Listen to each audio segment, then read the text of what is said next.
Hello there everybody, and a very, very warm welcome back to another Taurex live daily trading session today. I hope everyone has had an interesting 24 hours, because I certainly have. We've got some more updates on everything that's going on over globally really, and tariffs and retaliations and markets not really having any clear direction, and we're going to speak a little bit about that today. But it was really good to see some comments coming through yesterday about people had a really good trading day. I've had some good people who have said they've made some really nice profits, which is exactly what we wanted, but they were scalping profits. That's what I've been told anyway, and I imagine that's probably the best way to try and navigate these current, I would say, choppy markets. It'd be any sort of scalping strategies that anyone uses, as long as of course you are risk managed. That's something that I would look into. So there isn't anything necessarily on the economic calendar we need to worry about. We'll have a quick look at it as well. But the main thing I wanted to talk about today was the updates we've had overnight. This is a story which I said yesterday will keep developing, and it's taken another turn overnight. It's with everything to do with the tariffs and what Trump's doing and the retaliations. And it's creating a little bit of a, I would say, difficult conditions to trade for me personally. For someone who looks for position trades on a 4-hour or a daily time frame, I would say that it's quite difficult to really get a clear direction of what trends we're going to be seeing. So we'll talk a little bit about that, and I will of course update some of my analysis as well. If you are around today, feel free to pop up and say hello to Dibble. It's good to see you, and I hope you are doing well. And to those who are watching on the catch-up session as well, good morning to you, Curtin. Dibble, thanks Connor for yesterday's stream. It helped me have the best trading day for a long time. Still scalping, but I had the time. That's fantastic. What markets were you trading? Let me know what markets you were trading. That's to have the best trading day for a long time must have been pretty good, because we did get some wild swings. So I imagine your exit points would have been, bang on point. So let me know what markets you were trading, and what in particular you was looking at. Was it dollar longs? Was it from those fair value gaps that we spoke about yesterday? Let me know in the comment section. Okay, right. This will be the last day as well that we stream with one screen, because we've got everything coming tomorrow. So I have got my eyes on the chat section as well, better than yesterday when I couldn't really see it. So yeah, from tomorrow I'll have my screen and everything will be back to normal, and I'll be able to analyze a lot clearer as well, believe it or not. Right, so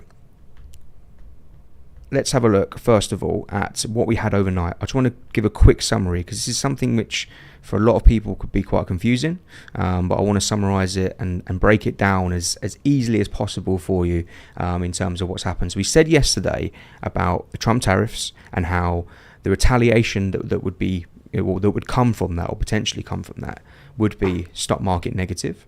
And in general, higher tariffs in the US would mean, so let me turn this down, higher tariffs in the US would generally mean a stronger US dollar. If the story stayed like that, then yeah, 100%. That's the sort of trends that we'd be looking for. However, no surprise really, we've had retaliations, and we've actually had Trump now going back on it and pausing. So I don't know whether this was a little bit of a political stance or some game playing, but let's just go on to the article that I'm having a look at. So we spoke about the tariffs yesterday on Mexico and Canada, and that's why we got that big surge in the dollar, and we saw that move low in the stock market. Well, actually, they paused them. So those tariffs aren't actually in place anymore. I'm not saying they won't be in the future. Trump's also invited the Indian Prime Minister to Washington as he pushes India to buy more US-made security equipment and even bilateral trade imbalances. So then the French this is all going on. So we've got all these people coming out and saying all this stuff, and it's just creating a little bit of a mess. So you can really see that in these points here. So now we've got the French president, Macron.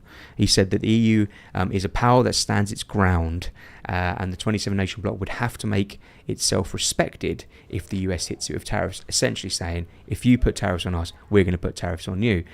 And then what we saw, not that long ago actually, was China actually announce retaliatory action. So the tariffs that were in place on China, I think 25% maybe, they've retaliated with tariffs of their own somewhere around the 10% mark.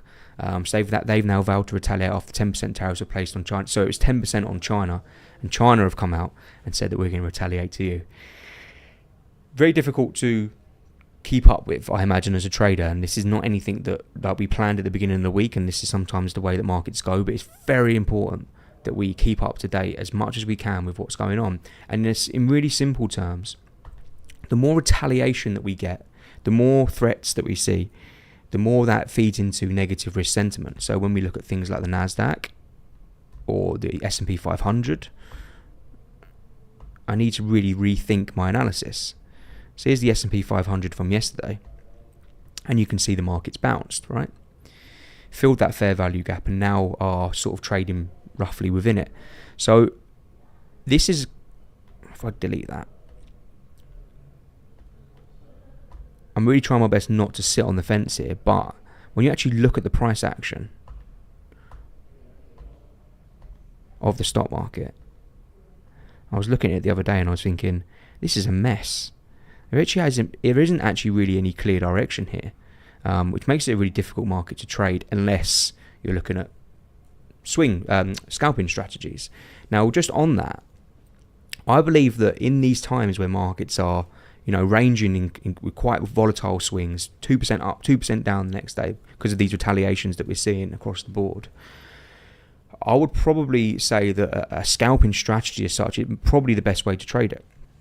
However, with scalping comes higher risk, and with scalping we need to understand that if, for example, I trade 2% risk on a 4-hour or daily time frame, if I am going to go down to the 5 minute or the 1 minute, I quarter that risk at a minimum.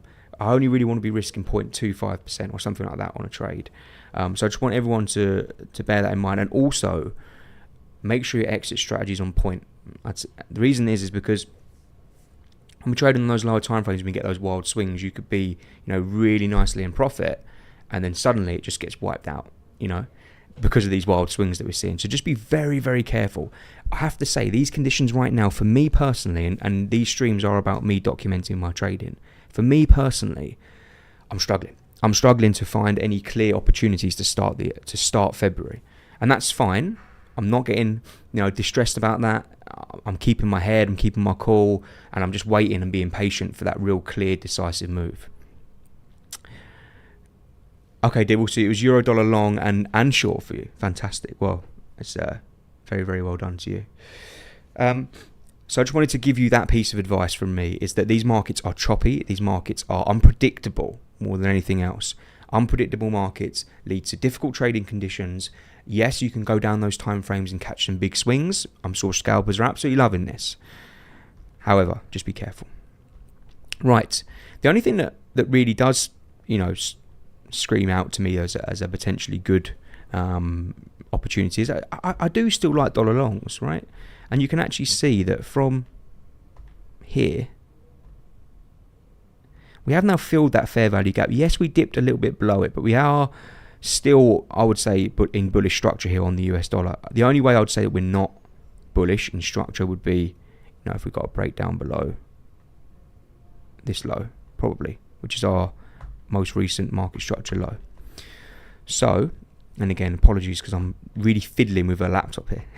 I sound really spoiled, but if you look at euro dollar at the moment, this is the trade that I'm interested in, that I'm got my eyes on, because I think that this whole thing, no matter who retaliates, who's the most aggressive? Donald Trump. He's the most aggressive out of all of them. He's going to come out and he's going to be, if someone comes and retaliates onto him, he's going to double down and go even harder on the other side. So that's my viewpoint and what I think.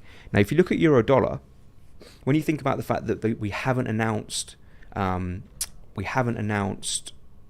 tariffs on Europe yet officially, when these tariffs do get announced on Europe, I can imagine that we're going to maybe see a bit of an aggressive leg lower in euro dollar, and that opens up a really interesting trade idea for me, because if I look at the 4-hour, if I zoom out, you can see last week we mentioned how we broke out below this channel, right? And then we retested that channel, and then we went lower. Then we created a fair value gap. Then we filled that fair value gap, and we're now sitting right at the 50%. I'm wondering whether something like this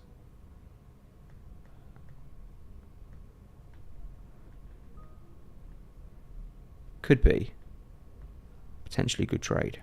Now, my only issue with it is that the risk reward, even if we reach that most recent low, the risk reward here isn't great.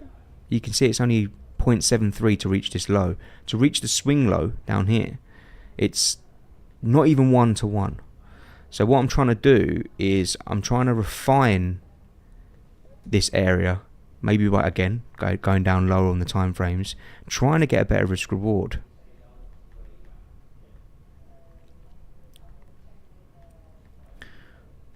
So excuse me whilst I try and do that. And if anyone does have any questions, of course, feel free to pop up and ask them, or any markets anyone wants me to cover on the stream, then again, feel free to pop up and ask those questions and I will answer them for you.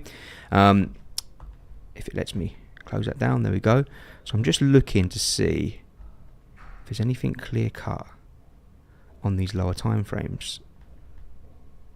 5 minute.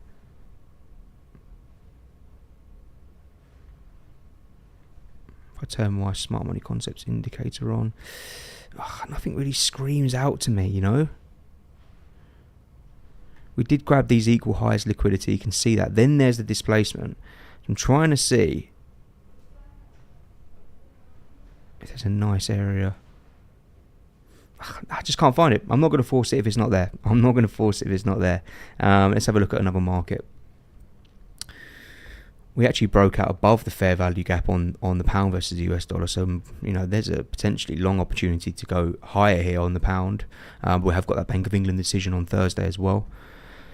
So you see what I mean? How I'm not trying to come on here and well, not really. I don't really need to apologise for this, but I'm showing you the way that I trade, right? And for me right now, the markets are really choppy.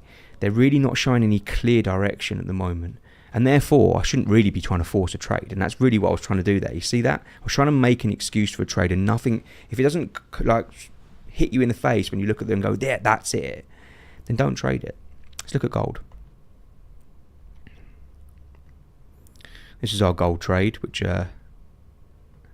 really just means that it's taken the pressure off of me to try and find any clear opportunities. But you can now see we are moving higher again.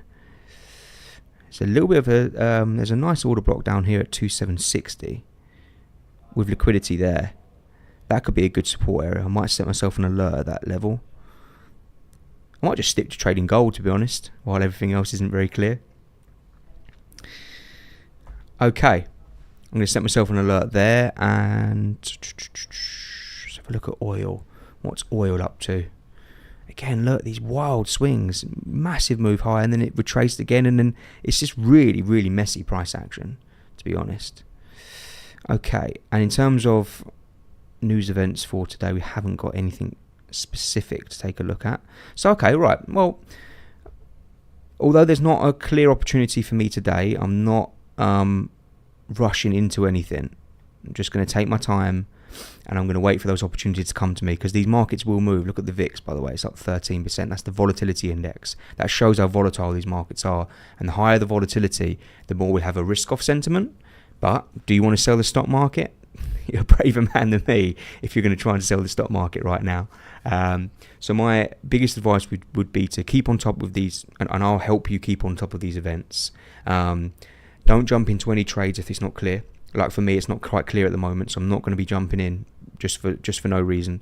If you are going to look to try and cash in on some of these higher volatility swings, look for those 5 minute, maybe in a 1 minute trade, but just make sure that you're taking money off the table when you do get into profit, because you're going to get these wild swings back.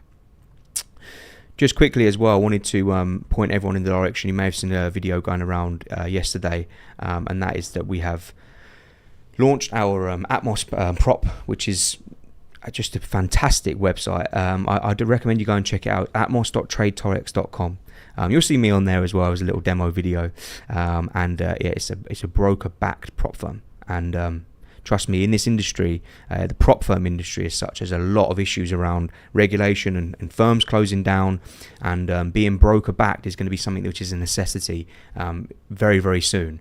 Taurex back Atmos, it's Atmos by Taurex, so it's a broker backed prop firm, so your future of trading is secure. prop trading is secure. We do have a Discord channel for them. I will drop it in the Discord for our one.